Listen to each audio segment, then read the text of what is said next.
Pues les decía que quería comenzar con una historia que no está en la Biblia, es una historia aparte, y es la historia de un señor. Por allá en el año 1942, un señor, bueno, famoso en ciertos círculos, un neurólogo y psiquiatra, el doctor Víctor Frankl,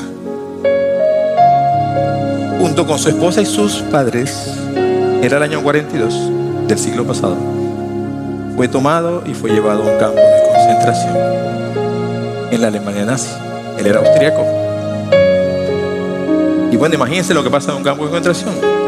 Al tipo rápidamente tomaron a su esposa y a su madre y las apartaron sin decir nada, sin decir adiós, van para otro lado. No las volvió a ver. Y su padre sí lo dejaron con él porque separaban hombres de mujeres, pero al poco tiempo, unos días, semanas, murió. Porque las condiciones eran las de un campo de concentración. Eran horrorosas. ¿Y para qué vamos a describir lo que tal vez todos hemos visto en películas, en videos o lo hemos leído? La idea de un campo de concentración era matar a gente. Matarlo ya sea directamente de una vez o esperar a que se murieran de las condiciones adversas que tenían. Y este señor vivió todo eso entre el 42 y el 45, 3 años en esas condiciones en varios campos de concentración, entre ellos el famoso de Auschwitz, se pronuncia Auschwitz. Pero sobrevivió. Y un día en el año 45 lo fueron a rescatar. Salió de ahí, estaba obviamente hecho un etcétera, flacuyento, llevado pues, mal de todo, no solo físicamente sino mentalmente también.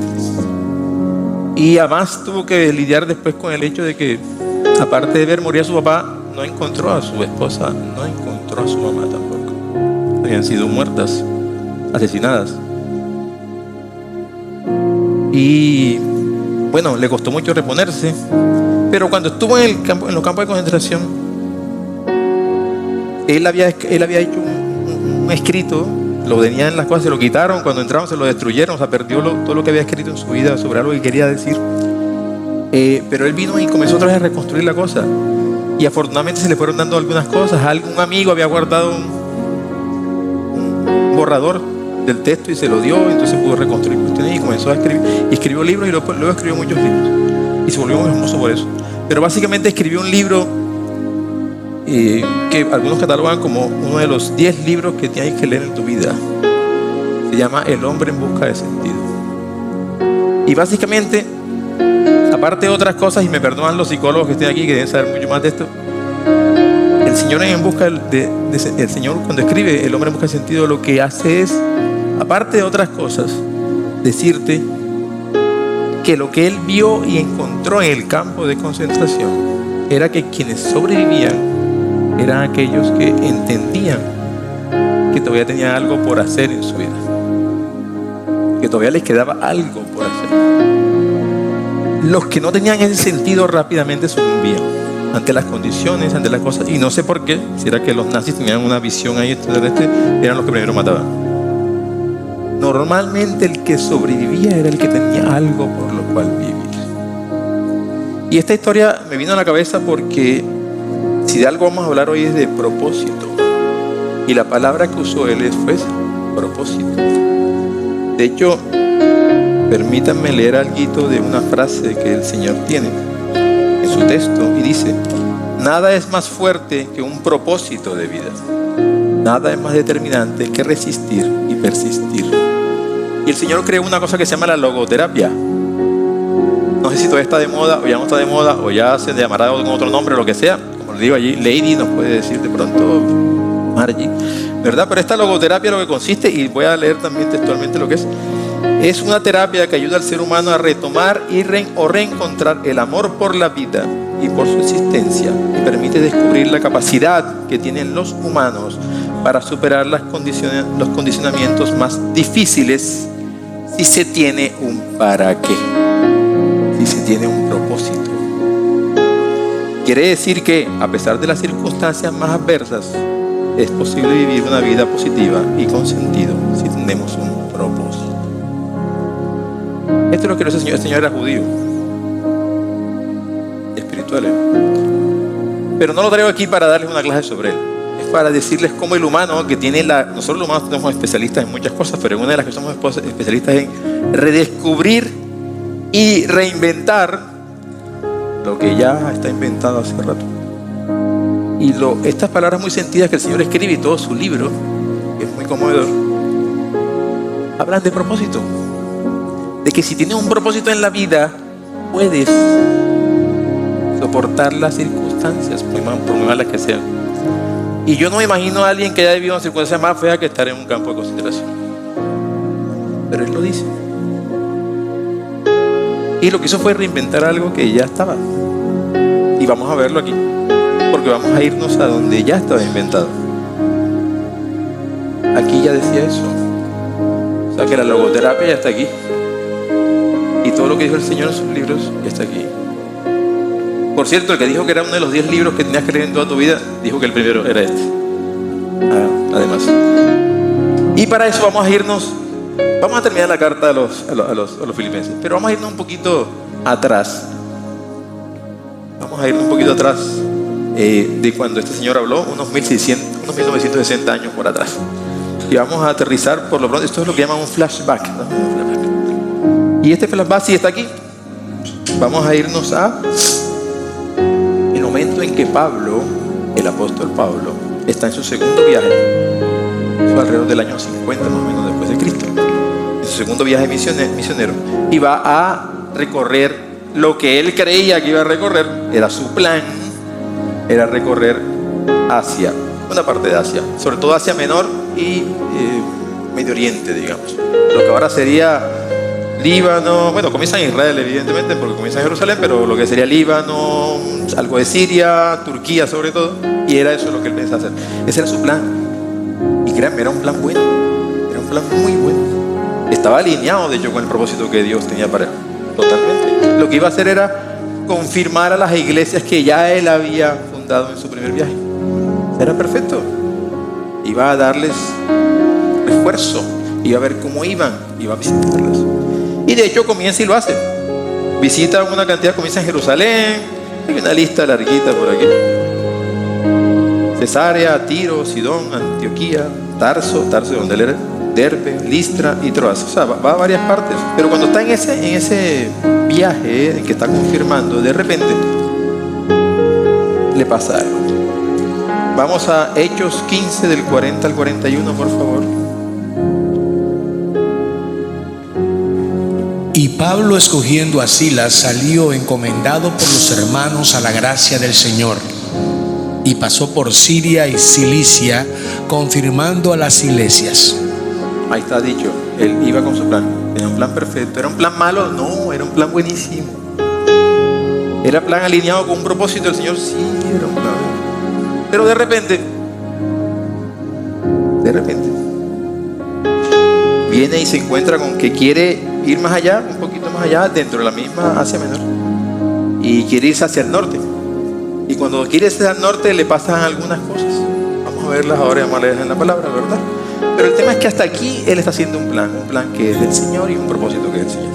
¿Okay? Y es un plan buenísimo y todo lo que quiera. Y además su plan, no sé si lo recuerdan, era que estaba evangelizando, estaba haciendo iglesias, estaba creando iglesias, las estaba confirmando, las estaba asistiendo bien, ¿verdad? Y era para bien del evangelio, que era lo que él estaba haciendo. Realmente él estaba evangelizando, estaba enseñando lo que era la palabra, el buen mensaje del evangelio, para llevar cada vez más discípulos, ¿verdad? Para traer cada vez más discípulos que a su vez repitieran el mensaje y trajeran más discípulos. Estaba haciendo la plena voluntad de lo que quería el Señor. Y de repente vamos a Hechos 16, 6 al 10, a ver qué le pasa. Y atravesando Frigia y la provincia de Galacia, les fue prohibido por el Espíritu Santo hablar la palabra en Asia. Y cuando llegaron a Misia, intentaron ir a Bitania, pero el Espíritu Santo no se los permitió. Y pasando junto a Misia, descendieron a Troas, y se le mostró a Pablo una visión de noche. Un varón macedonio estaba en pie rogándole y diciendo: pasa a Macedonia y ayúdanos.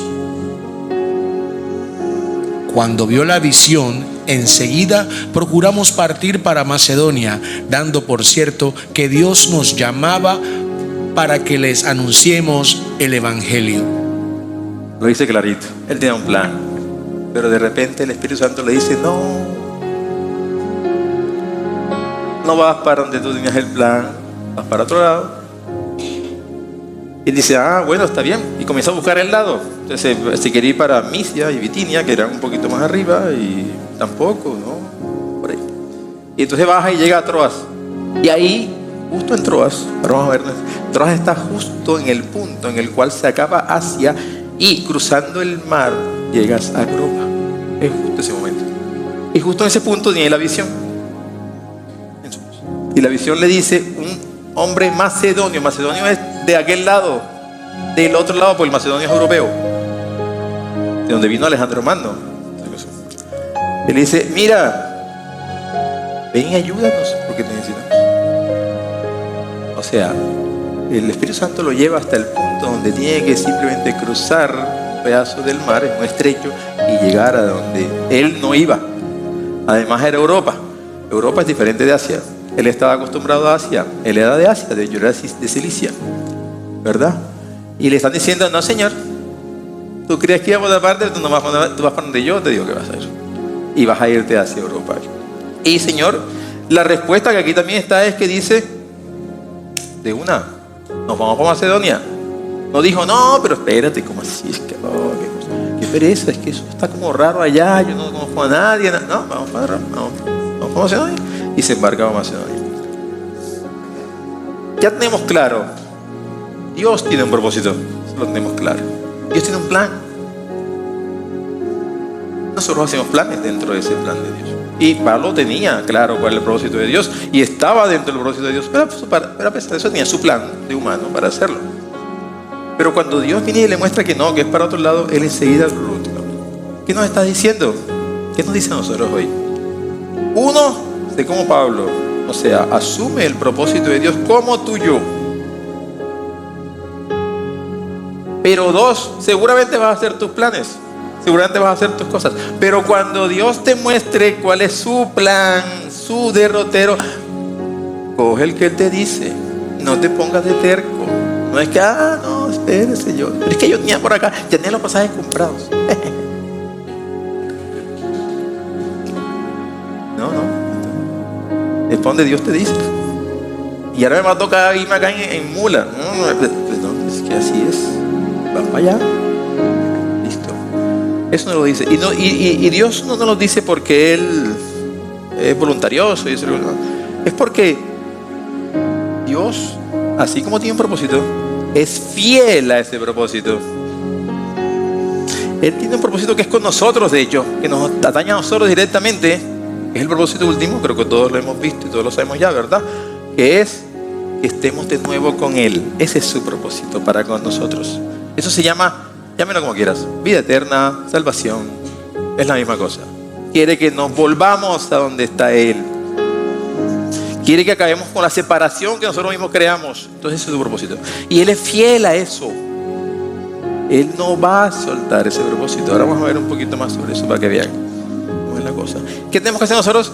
Pegarnos a su propósito, hacerlo nuestro, para que entonces podamos hacerlo eso. Y Pablo lo hace.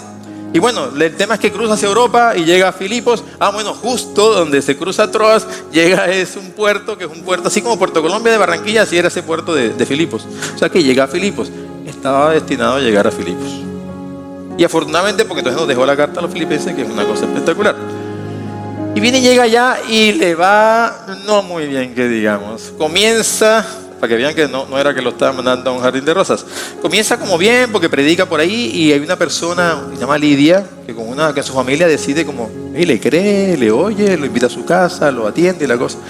Pero aparte de eso, lo que le pasa es que viene y sale a la calle, comienza a caminar y de pronto se encuentra con una esclava por ahí, una muchachita que resulta que tenía un poder de adivinación y adivinaba cosas. Y eso le daba platica a los amos, porque los amos cobraban por lo que hacía la esclava, por lo que adivinaba la esclava. O sea, tenía el negocio propio bacano. Y Pablo se lo daña, porque como eso era un espíritu de adivinación que tenía, él viene y reprende al espíritu y se lo saca. Y se acabó el espíritu de adivinación. Y se acabó el negocio. Pablo era maloso.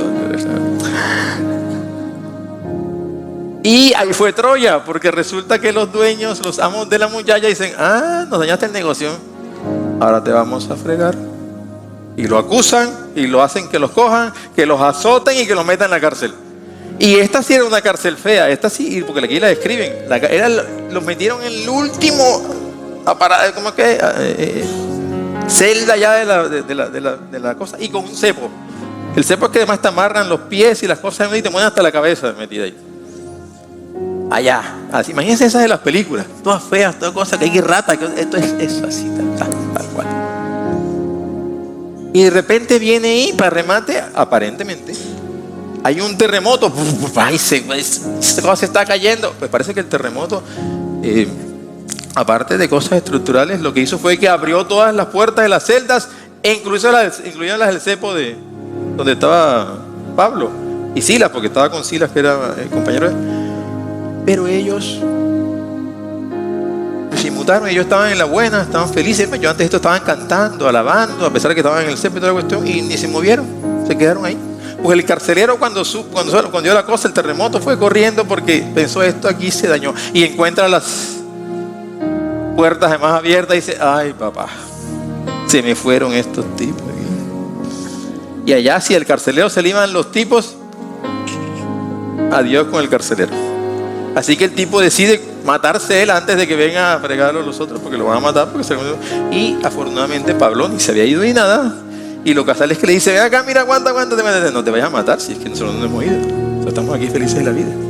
El carcelero inmediatamente tiene una revelación. Y Pablo le habla de la palabra, y el carcelero y su familia se convierten y se bautizan. Piensen como una cosa que pintaba para mal, va terminando como buena. Pero raro, en esta historia Pablo lo que hace es que apenas hace eso, convierte a este carcelero de familia, va a visitar a Lidia. ¿De acuerdo que le he dicho que una señora Lidia la visita, se despide para que decirle que estamos bien, no se preocupen, y se va? Eso es curioso, porque en general en todas las fundaciones de las iglesias, Pablo casi siempre hay un episodio en el cual dicen, y se convirtieron muchos, y fueron muchos y tal, la cosa, y que aquí no. Sabemos de Lidia, sabemos del carcelero y no sabemos más nada. No sabemos si de pronto fueron muchos, pero los que nombran nomás son esos dos. Curioso. Filipos es un caso curioso en la Biblia. Y vamos a parar un ejemplo a Hechos 17:4, y esto es en Tesalónica. Hechos 17:4. Y algunos de ellos creyeron y se juntaron con Pablo y con Silas, y de los griegos piadosos gran número, y mujeres nobles no pocas. Eso es en Tesalónica, los tesalonicenses. Bueno, así como es en Tesalónica, también es en Efesio, también es en Berea, también es en Corinto, que es la carta de los Corintios, también es en otras cosas. Siempre eso. En Filipos no. En Filipos no nombran eso. Es curioso. Vamos a ver por qué de pronto pasa eso. El tema es que en esta fundación de la iglesia de Filipos se ve claramente, más allá de las cosas curiosas que existen, que aquí lo que funcionó fue el propósito de Dios. Todo iba como raro, no iban para allá, terminó allá, le pasó una cosa mala, lo tenían en la mala. Se convierte el menos pensado, el carcelero, la cosa. Y se funda una iglesia, además pequeñita, así como todo fuera del plan de cualquier imagen que se haya imaginado, pero todo dentro del propósito y el plan de Dios. Aquí, como en ninguna otra, se nota el plan de Dios, que tiene un propósito. Aquí en esta iglesia. Y además se nota cómo Pablo, a pesar de las circunstancias, de lo malo, de la cosa que le está pasando, él persevera en hacer lo que es. Porque él hubiera podido decir, no, ya me libré de esta cosa, Dios, si te vi no me acuerdo, cuando se le abrieron las puertas y la cosa. Y no, lo que hace es quedarse porque está pensando en su función, en su misión. Y después convierte al carcelero, que era el menos pensado para decirlo, pero lo convierte. O sea, lo que se le ocurre es hablarle de la palabra, en lugar de decirle, adiós, ya fue cao. Hay perseverancia ahí. Y perseverancia, porque voy a hablar de pronto de perseverancia en algunas palabras. Imagínense que cuando digo perseverancia hablo de fidelidad. ¿Y por qué? Porque alguien dirá, no, pero es que fidelidad es cumplir lo que prometes. Sí, fidelidad es cumplir lo que prometes. Pero resulta que perseverar es, y me permito leer, permanecer firme en el compromiso de ser fiel a algo o a alguien a pesar de la oposición o la adversidad. Ser fiel a la ejecución de una tarea. O sea que perseverar es ser fiel. Porque no solamente eres fiel porque cumples tu promesa, es porque pones todo el empeño para cumplir tu promesa. Es porque te empeñas en cumplir tu promesa, así como lo hace Dios. Dios no cumple su promesa porque, papá, ya. De pronto podía ser como como Thanos, como el chasquido. Y todo el mundo está convertido. Pero no hace eso. Él se empeña en hacerlo como debe ser con nosotros. Y le cuesta trabajo. Les cuento. O no le damos trabajo a Dios. Full trabajo que le damos. Si yo fuera Dios, afortunadamente no lo soy. Y yo estaría diciendo ya, no sé más, esta partida de no sea tan pendejo. ¡Pin! Le hubiera una pata hace rato. Así. Como verán, afortunadamente yo no soy Dios. Ni me parezco en nada. Entonces esto de la fidelidad que es de Dios y que viene de Dios es una característica de quien es leal, ¿verdad? Pero el tema es que nosotros podemos llegar a ella también si estamos con Dios. Porque además la fidelidad no nos va a salir a nosotros mismos de nuestro propio pecunio. La fidelidad, así como muchas otras cosas que vamos a ver ahora de acá, vienen de Dios. Sin Dios no la tiene realmente. De pronto puedes hacer algunos pinitos, intentarlo y tal. Y bueno, hay muchos ejemplos de fidelidad y de perseverancia en la Biblia. Leamos a Lucas 4, 42, 43, que es el que más me gusta porque es el propio Jesús. Hay muchas más también de Jesús también, pero bueno. Cuando ya era de día, salió y se fue a un lugar desierto, y la gente le buscaba, y llegaba donde estaba. Le detenían para que no se fuera de ellos. Pero él les dijo: es necesario que también a otras ciudades anuncie el evangelio del reino de Dios, porque para esto he sido enviado. Y este es Jesús, y está haciendo algo maravilloso.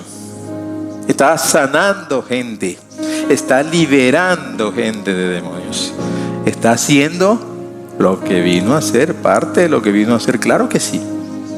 O sea, que es buenísimo. Pero cuando van y quieren seguir con eso, él le dice: aguanten el viaje, yo tengo que seguir en lo mío.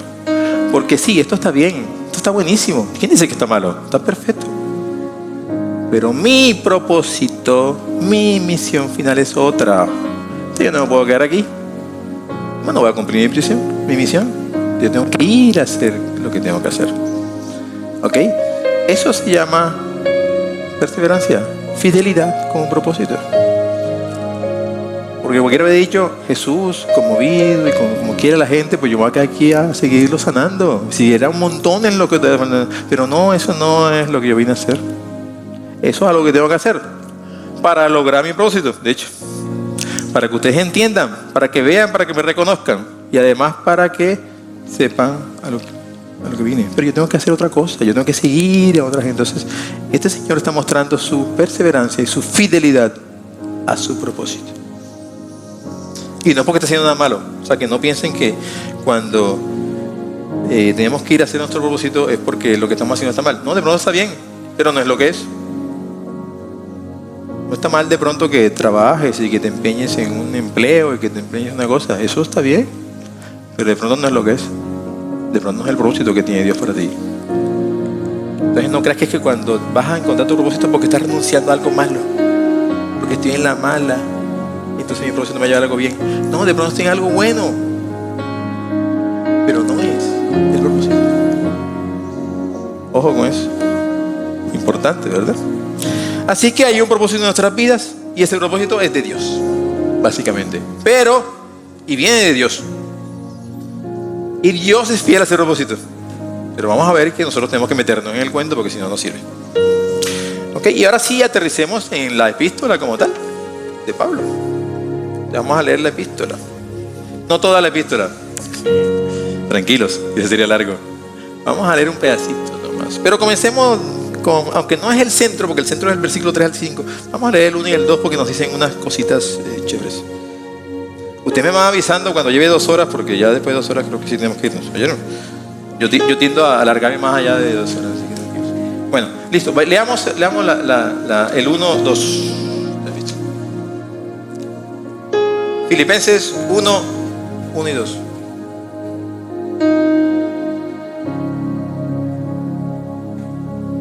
Sí. Pablo y Timoteo, siervos de Jesucristo, a todos los santos en Cristo Jesús que están en Filipos, con los obispos y diáconos. Ok, esto es simplemente para decirles que esta epístola comienza diferente otra vez a como comienzan las demás. Dice Pablo y Timoteo, eso sí lo hace casi siempre, se presenta, evidente, menos en Hebreos, por eso alguien dice que Hebreos no la escribió él. Pero en las demás sí, siempre dice Pablo y alguien, o Pablo pero normalmente dice Pablo, apóstol de Dios, exceptuando en esta. Y alguien que se las haya leído todo va a decir, no, sacarretillero el que está hablando allá. Hay otras en que también dice siervo, sí, hay otras 2 en Tito, una de ellas. Pero dice siervo y apóstol de Dios. Esta es la única en que dice solamente siervo de Jesucristo. Y eso es por una razón. Es porque esta epístola Él nos está mostrando como un enviado jerárquico de algo, que es lo que es un apóstol. Un apóstol es un enviado, es un servidor, claro que sí, pero es un enviado con una cierta jerarquía. Es como el embajador que manda el presidente de un país. No, acá no. Él dice, aquí soy siervo, esclavo, todo lo contrario. Y es porque esta epístola, a pesar de otras cosas que vamos a ver, habla es de propósito y fidelidad. ¿Por qué? Porque él al decir que es siervo, está reconociendo ante todo que él está ahí es no por él, ni porque tiene una dignidad y una jerarquía, es porque es un subordinado de Jesucristo, de Dios. O sea que él responde al propósito de Dios, no a su idea, no a su querer. ¿Ok? Y por eso esta epístola es diferente. Y la llaman de muchas maneras, de hecho. Vamos a ver ahorita. Pero quería poner de relieve esa parte. Pero vayamos entonces ahora sí al Filipenses 1, del 3 al 5, que es nuestro asunto, para ocuparnos las últimas 2 horas en eso. No se asusten, que el almuerzo espera, no se preocupen. Bueno. Filipenses 1, del 3 al 5. Filipenses 1, del 3 al 5, niños. Doy gracias a mi Dios siempre que me acuerdo de vosotros. Siempre en todas mis oraciones, rogando con gozo por todos vosotros, por vuestra comunión en el Evangelio desde el primer día hasta ahora. Ok. Esto es ni más ni menos que la oración de un padre, de un pastor, específicamente de un apóstol, por su iglesia. Por eso esta parte la llama y la van a encontrar seguramente como la oración apostólica o la oración de Pablo, porque es una oración, es más larga, llega hasta el versículo 11, pero aquí vamos a ver la primera parte nomás. Y resulta que es una oración, pero es una oración interesante. Dice, doy gracias a mi Dios siempre que me acuerdo de vosotros. Pablo está agradecido, pero supremamente agradecido, porque es más, dice, doy gracias a mi Dios. Además, es un tono tan interior que él hace, que es diferente a los otros gracias que da en otras partes. Él da gracias a su Dios por vosotros, por esos mismos. ¿Cómo fue que escuchamos? Lo azotaron, lo pusieron en la cárcel. Pero él cada vez que se acuerda de ellos, da gracias a Dios. Donde no convirtió aparentemente a miles, sino que a unos cuantos nomás. Pero les da gracias. Entonces es un agradecimiento. Y es lo primero que salta a la vista. Hay un agradecimiento a Dios, ¿verdad? No habla como que, ay, me acuerdo de estos quejosos de Filipos. Ay, me acuerdo de esto. Estos que nomás pasan a peleando. No, doy gracias cada vez me acuerdo de ustedes. Y sigue, en el 4 dice, siempre, y vuelvo a decir que siempre, o sea que siempre, en todo momento, en todas mis oraciones, rogando con gozo por todos vosotros. Y aquí uno sí comienza como que, espérate. Porque resulta que habla de siempre orando por ustedes, pero con gozo. Por eso algunos le llaman la epístola del gozo. Y sí, es la epístola del gozo. De hecho, los que cuentan y se ponen a contar palabras dicen que repite la palabra gozo 19 veces en esa epístola. Y que la única palabra que más repite, que más se da, es la de Jesucristo. Jesucristo lo dice 40 veces, una cosa así. Bueno, la segunda es gozo, que la dice 19 veces. Por eso dicen la epístola del gozo en esta epístola. Y sí, claro que tiene gozo, pero vamos a ver que tiene gozo por algo. Claro que está gozoso y tú dices, pero bueno, ¿y cómo puede estar gozoso? Sobre todo cuando te enteras que la escribió desde la cárcel. Estaba encarcelado en ese momento cuando escribió la epístola. En Roma se cree. Algunos dicen que Cesarea, pero igual estaba encarcelado. En Roma muy probablemente.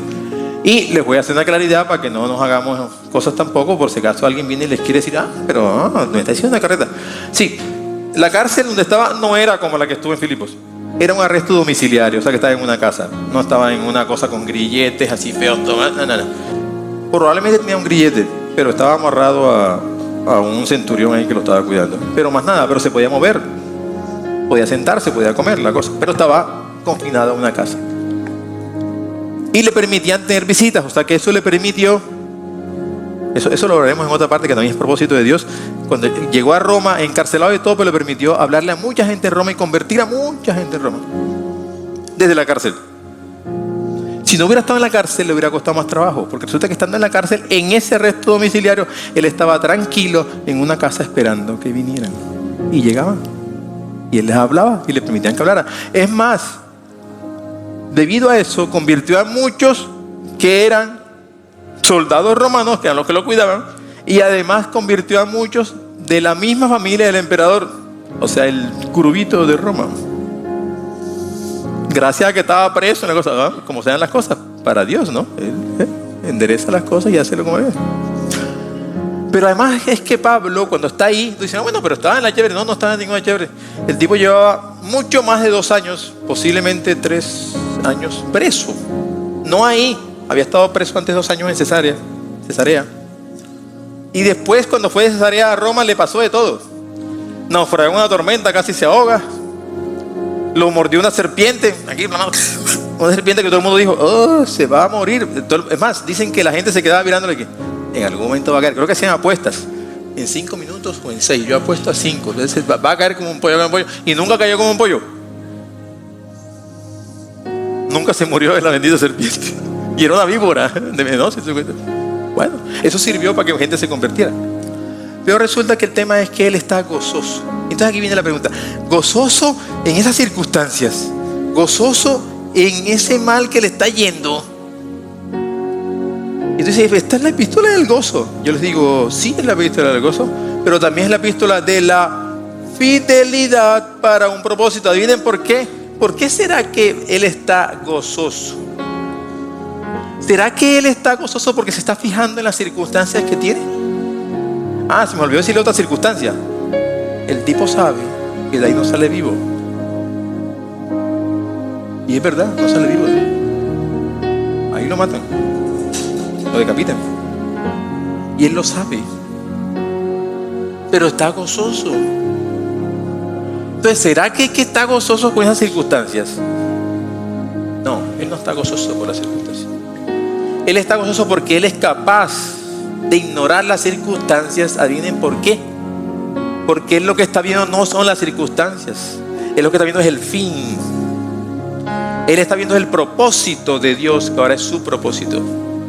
Y por eso está gozoso. Yo no veo el grillete. Yo no veo aquí que me tienen preso, no que me van a matar. No, yo lo que veo es que yo voy a estar con el Señor. Y por eso en muchas partes de esta epístola él habla de que no me importa lo que pasa. Si va bien, mal o qué. Si mañana me muero. La muerte sería una bendición. Porque voy a llegar allá. Pero no importa, yo siento que el propósito es más allá de eso. No es si me muero, no importa la circunstancia. Por eso está gozoso. Entonces esta es la epístola del gozo, sí, pero es la epístola de reconocer tu propósito, el propósito de Dios en ti, y ser fiel a Él. Él no intentó quitarse del camino para evitar llegar y para evitar pasar por las circunstancias que tenían que pasar para poder llegar al fin. No, Él se mantuvo firme en eso. Ese es el mensaje. Entonces sí es la epístola del gozo, pero es la epístola de la fidelidad para un propósito. Y como si faltaran cosas, viene y lo remata, porque en el versículo 3, en el versículo 5 dice, aparte que está agradeciendo, que está gozoso por los filipenses y la cosa, todo el cuento, viene y dice en el 5, como dice, bueno, le falta explicación, vamos a explicársela un poquitico. El 5 dice, y todo esto, además de porque yo veo el final y veo el propósito de Dios, es porque además por vuestra comunión, la comunión de los filipenses en el Evangelio, desde el primer día hasta ahora.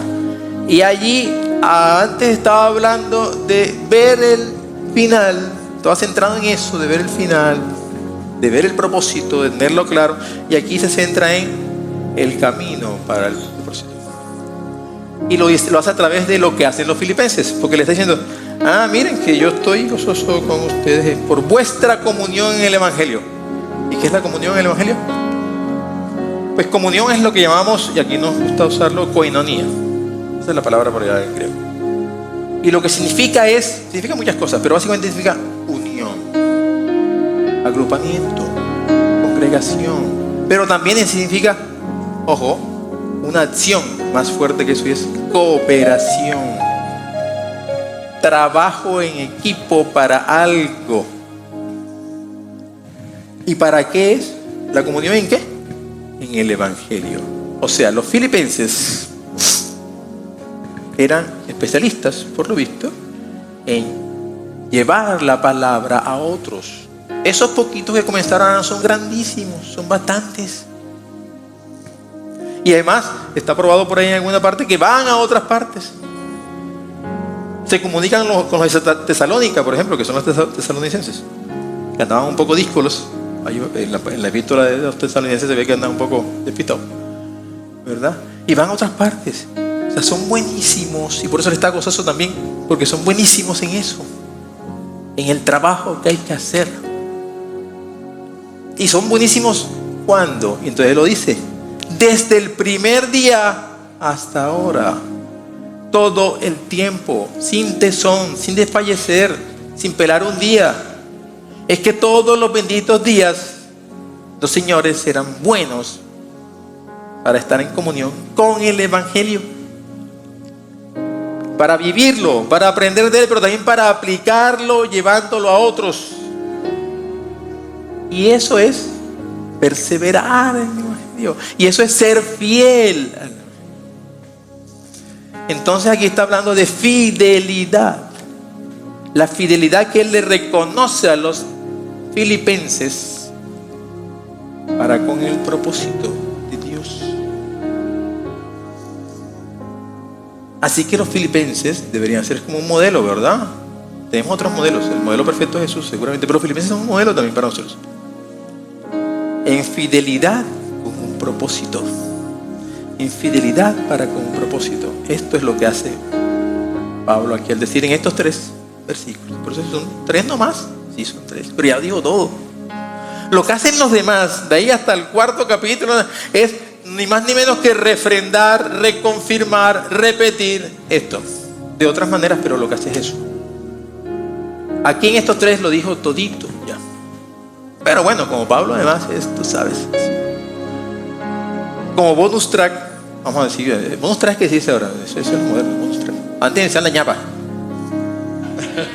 En mi tiempo era la ñapa, ponen la ñapa y tal, el bonus track, el agregadito. Leamos el 6, versículo 6 de ese mismo. Estando persuadido de esto, que el que comenzó en vosotros la buena obra, la perfeccionará hasta el día de Jesucristo. Miren qué ñapa tan potente. Es una ñapa, pero potente. Porque dice, estando persuadidos, o sea, estando persuadidos, lo sé, tengo la convicción de esto, o sea, de lo que ha dicho, pero también de lo que viene. Y es que el que comenzó la obra, ¿quién es el que comenzó la obra? Dios. Estoy convencidísimo que el que comenzó la obra, Dios, que es la buena obra. ¿Y la buena obra cuál es? La salvación, ¿cierto? El que comenzó la obra, o sea, Dios, que comenzó la buena obra, que es la salvación, la perfeccionará hasta el día de Jesucristo. O sea, la va a terminar. No la va a dejar a medias, no la va a dejar mocha. Lo que Él comenzó en ti, que es tu salvación, la va a terminar. No te va a soltar. Por más que tú quieras, salvación solo le damos trabajo. Y nos queremos soltar. Y queremos irnos por otro lado. Él no te va a soltar. Una vez, ahora ojo con esto. Una vez que comenzó la obra en ti. Si no la ha comenzado en ti, es otra cosa. De pronto no llegas nunca. Entonces, pero si ya la comenzó, la va a terminar. Tenlo por seguro, porque Dios es fiel y está hablando de la fidelidad de Dios. Ahora, tú dirás, bueno, la comenzó. ¿Y cuándo la comenzó? Adivina cuándo la comenzó. ¿Alguien lo dijo? Dígalo duro. Cuando aceptamos su plan para que esa buena obra se dé. ¿Y cuándo es eso? Cuando aceptamos su plan. Su plan se llama Jesucristo. Cuando aceptamos su plan, que cuando aceptamos a Jesucristo, pero con todos los pelos, no un pedacito, ni no solamente de boca, sino cuando lo aceptamos completico, ese día Él comienza la buena obra. Y aquí está la promesa. Y Dios es fiel. La va a terminar. O sea que una vez que tú aceptaste a Jesucristo de verdad, ojo, de verdad, Él, yo no sé, te vas a demorar de pronto, pero por ti. Porque tal, porque te vas a querer zapar, porque te vas a cuidar. ¿Okay? Pero la va a terminar. O sea que salvo eres. Punto. No hay forma de que te escapes de eso. Dios no te suelta. Y como ejemplo, yo quería poner un ejemplo. Esto no me lo voy a perder de poner este ejemplo. Los que me conocen saben por qué cuando lo oigan. David es el ejemplo, es un ejemplo perfecto del Dios que no suelta al que ya tiene agarrado. Se ríen, ¿verdad? Porque yo tengo mi encuentro con David. Bueno, David estaba agarrado por Dios y él estaba agarrado de Dios también. O si no, ¿cómo creen que va y que es un pelangollo de 15 años y ve a un cipote gigantón de 2 metros y dice, no, venga para esta, para mañana es tarde? ¿Tú crees que eso es qué? Porque a él se le ocurrió. Porque él en su... no, sí, que voy a dar paro a este tipo. Nada que ver. Eso era porque estaba agarrado de Dios y Dios lo tenía agarrado a él. Era por eso, no era más nada. Pero David, ese que estaba agarradísimo de Dios, se escachulló, pero de la manera más loca. Se despojorringó, como dicen. Se descuajaringó. Eso no fue una cascarita de plátano. Ahí me resbaló. No. Se subió con toda. ¿Y Dios lo soltó? No. ¿Por qué? ¿Cómo es que dicen siempre? Porque es que su corazón era conforme. ¿Qué será el corazón conforme a Dios? El corazón conforme a Dios era porque David se había dejado agarrar de Dios. Eso es lo que significa eso. David se había dejado agarrar de Dios. Y cuando Dios te tiene agarrado, no te suelta. Puedes patalear lo que quieras, pero no te va a soltar. Ahora, entre más patales, más te vas a demorar, más te va a costar, más duro te va a dar el asunto. Pero de que llevas para allá, vas para allá. Y alguien me dirá, pero y entonces, y por allá en otra parte dice que el mismo Jesús dice, no, creo que es Pablo que dice, no me acuerdo cuál es, Corintios 3. Dice, pero es que, ojo, porque el que me niega, entonces yo lo voy a zafar. Creo que incluso Jesús también lo dice, ¿no? El que me niega a Dios. Adivinen qué es lo que pasa ahí. Eso no es contrario a lo que estoy diciendo. Lo que pasa es que el que me niega nunca se había dejado agarrar de Dios realmente. Lo había dicho de pronto, lo había declarado, había mostrado cosas, se había portado bien, había sido buena gente. O sea que parecía que estaba agarrado. Pero si lo negaste, es que nunca lo tenías agarrado. Nunca lo habías aceptado realmente. Entonces no nos confundamos. Una vez que te agarró, no te va a soltar, porque Él no es ningún falso para no cumplir su promesa. Él es fiel y eso significa fidelidad. Y esa fidelidad, que es perfecta en Dios, es la que nosotros tenemos que coger para nosotros. Y pedírsela a Él, porque Él no la va a dar. Eso es. Y yo sé que el aplauso es porque quiere que me vayan, pero falta la mitad. Así que ni se emocionen. Falta la mitad todavía, así que estamos yo estoy bacano, yo estoy tan bueno. Yo desayuné bastante, así que estoy en la buena. No me gusta, no, ya estoy terminando. Solo quería decirles una cosita más. Bueno, quería decirles un par de cositas más. Una es que, bueno, ahora que sabemos eso, bueno, ya lo sabíamos antes seguramente, pero de pronto no nos ha interesado. De pronto, yo no pretendo aquí que como yo hablé, entonces ya todo el mundo se iluminó. No. Esto lo hace Dios cuando Él quiere y cuando Él decide. Y cuando tú se lo pides también. Pero bueno, ahora que tenemos ese propósito de ser salvos, que es el propósito último, no es que no haya otros propósitos, hay otros propósitos, obviamente, pero son propósitos intermedios. Es como correr el Tour de France. ¿Alguien sabe de ciclismo? Sí, o les digo más bien la Copa América, no sé, bueno, alguna de esas cosas. El tema es que hay etapas. Y hay premios de montaña, y hay meta volante, no sé qué cosas. Entonces hay otros propósitos en la mitad que también hay que cumplir, que también hay que apropiarse de ellos, y que también son propósitos de Dios. Pero el último es ser salvos. Como yo le dije a alguien, tú puedes haber hecho todo en tu vida, perfecto, de Dios. Pero si al final, por alguna razón, no sé por cuál, llegas al momento que ahí dicen el día de Jesucristo, ¿no? El día de Jesucristo es el día en que Jesucristo viene y ¡fum! Te cogió. Bueno, si Él hizo así ¡fum! Y tú no te fuiste, porque no lo lograste, tienes una habilitación posible y según tienes posibilidad de habilitar, pero de pronto habilita y otra vez pierdes. Pues adivina qué pasó ahí. Todo lo que hiciste no sirvió de nada. Y pudo ser buenísimo. Y pudo ser espectacular. Pero no sirvió de nada. No te sirves de nada si no lograste el fin último. El propósito de Dios contigo es que te salves. Entonces ojo con eso. Pero bueno, ahora que sabemos eso, hagamos el primer paso. Dejémonos agarrar. ¿Cómo nos dejamos agarrar? Pues reconozcamos que somos pecadores, arrepintámonos y aceptemos a Jesucristo como nuestro único Salvador. Y ahí, si lo hacemos de corazón realmente, de pronto puede ser que después te resbales con una cajerita de ganas, o que te desponringues como David, pero el tipo no te va a soltar. ¿Ok? Porque cuando haces eso, muy seguramente te descuadringas, si es el caso algún día, pero tú interiormente sabes que vas a tener que volver y que puedes hacerlo, como hizo David.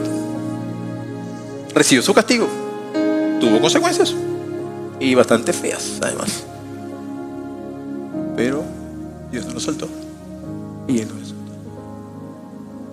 ¿Ok? Esa es la primera cosa que sé. Y la segunda que decir, no me puedo ir sin decírsela. Ustedes disculpen, pero es cosa. Esto es un ejemplo. Otro ejemplo, ya esto no es de la Biblia. En la Biblia no dice eso, creo. No sé, no la he leído toda así como pero no me recuerdo. Imagínense, vuelvan a bueno, esto también lo hacen los adultos, pero digamos que los niños y los jóvenes lo hacen más chévere, creo yo. Yo como soy joven todavía lo voy a llevar. Imagínense un rompecabezas. Iba a traer un rompecabezas y se me quedó.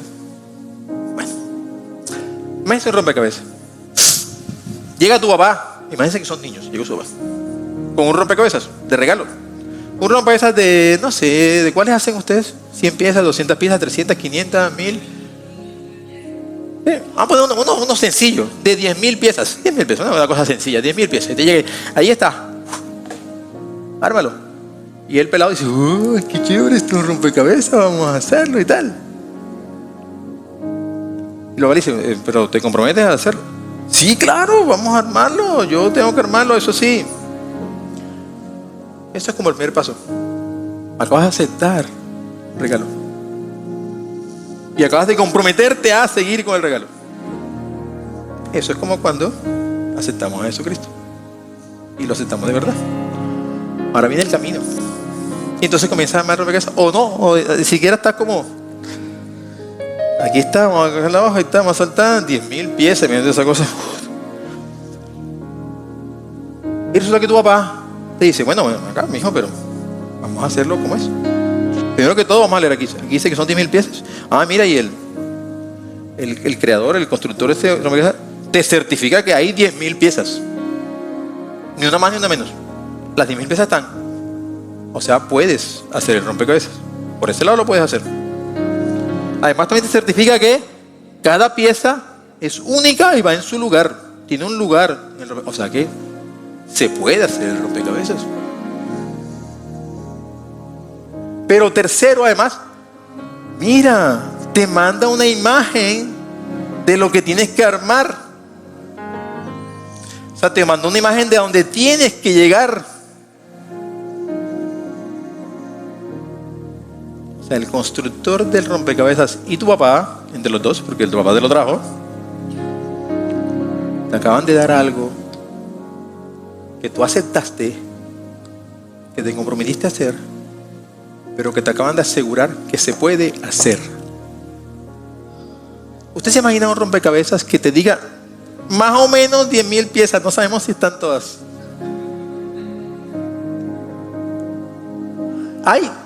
No sabemos si se nos fueron unas duplicadas, o sea que no vas a alcanzar a terminarlo porque unas son iguales que las otras y tanto no puedes.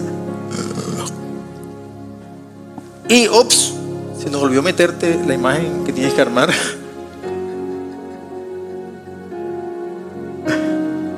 Lo vas a armar. Pero tienes que tener un propósito. Si no, no vas a hacer la cosa. Y si no tienes un propósito, te va a pasar como el dicho aquel famoso que dice: si no sabes para dónde vas, nunca vas a llegar. Si no sabes para dónde vas, nunca vas a llegar a ninguna parte. Es lo mismo. Pero además, esta imagen del rompecabezas me gusta porque tiene otras cosas. Además, tienes a tu papá ahí que te dice: tranquilo, yo te acompaño a armarlo. Te ayudo a armarlo. Es más, te doy unos tips. Comienza por las del borde, porque son más fáciles de armar. No tienen sino 3 vecinos: el de arriba, el de abajo, el del lado. No tienen el del otro lado. Entonces son fáciles de armar. Pero además te dan un marco de lo que vas a armar. Te di otro tip. Coge así como las de colores parecidos y agrúpalas. Porque las de colores parecidos están en la imagen en sitios cercanos. Y entonces vas a poder armarlo. Qué chévere, ¿no? O sea, además tienes a alguien que te está ayudando, que te está dando tips para que lo hagas. Y ¿sabes qué? Usted nunca ha llegado a un rompecabezas de esos que es una imagen de un paisaje. Y acá hay un árbol, y acá hay una casita, y acá hay una cosa. Y tú dices, bueno, la casita es de color blanco, aquí los blanquitos y tal. Y aquí hay unos árboles que ya las hojas y la cuestión. Y de repente cuando miras para arriba dices que... y ves que hay un cielo azul. Y es la mitad del cuadro. Y todo el cielo es azul. Y tú dices, ¿y ahora cuál azul es cuál? ¿Dónde pongo el azulito del otro?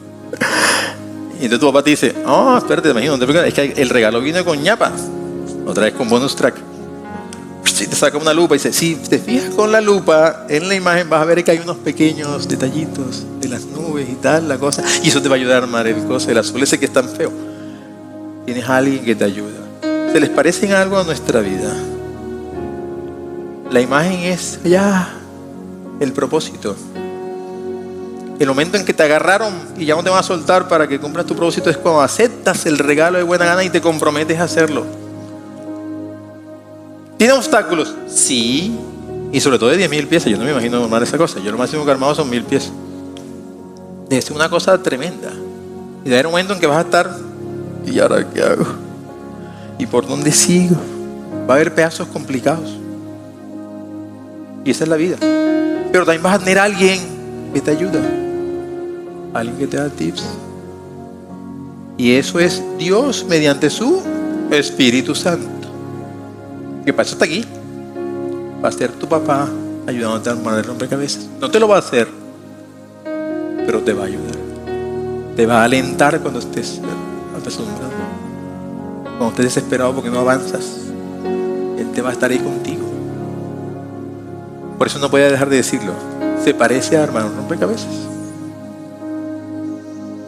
No es exacto, porque Dios es más perfecto que el creador del rompecabezas, que Mattel y que el otro que hace el rompecabezas. Pero se parece, ¿verdad? Acordemos del rompecabezas cuando tengamos así eso, y veremos que ahí está la idea. Y lo último, esto sí es lo último que les iba a decir, es simplemente un versículo. El Salmo 138, versículo 8.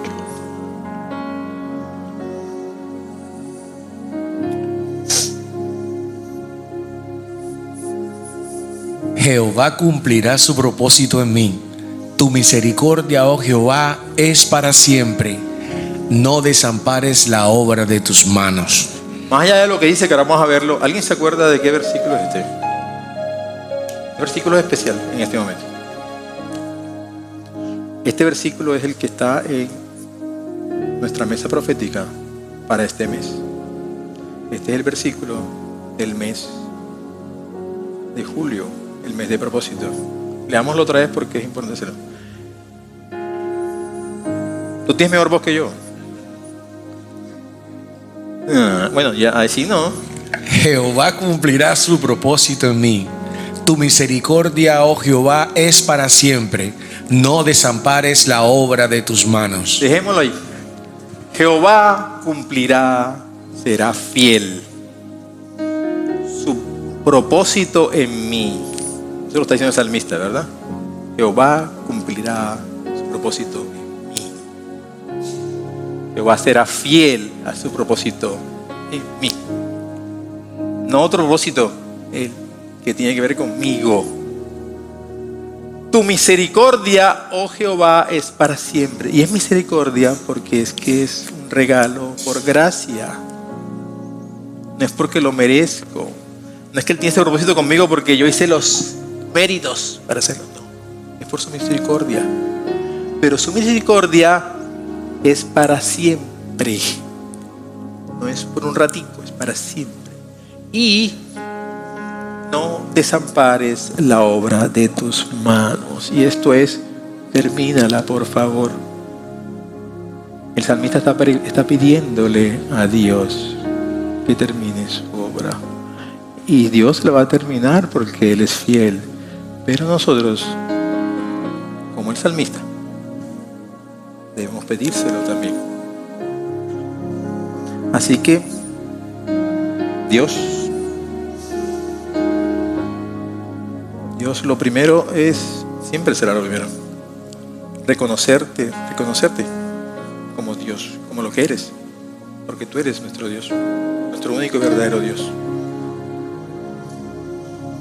Y darte gracias, Señor, darte gracias por todo.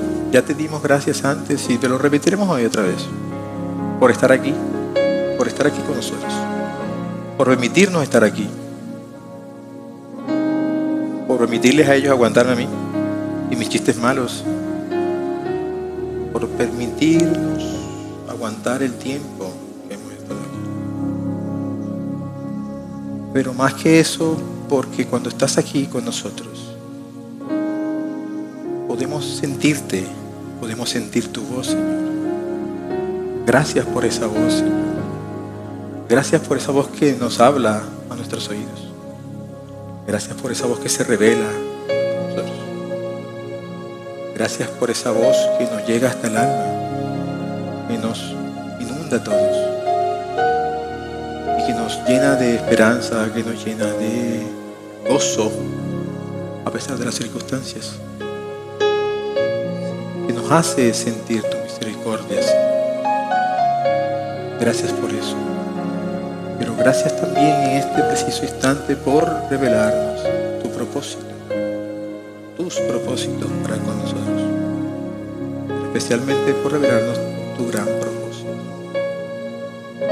Y revelarnos no es que lo hayamos leído antes, porque seguramente lo hemos leído antes, Señor, sino realmente sentirlo en nuestro corazón, sentirlo de verdad, sentir cómo nos inunda, sentir cómo nos llena a todos totalmente. Y al sentirlo, nos apropiamos de Él, Señor. También te damos gracias por eso, por dejarnos apropiarnos de tu propósito para con nosotros, por darnos tu fidelidad, que nos enseña y nos lleva a nosotros mismos a querer ser también fieles, por darnos tu gozo, que nos lleva a nosotros a querer también ese gozo y a experimentarlo, porque ya no estamos pendientes de las circunstancias, ya no estamos pendientes de lo que nos pasa día a día. Es difícil para nosotros, Dios, te lo reconocemos. Es complicado cuando algo te molesta, algo te pica, algo te duele. Es complicado ignorarlo, pero tú nos has mostrado muchas maneras.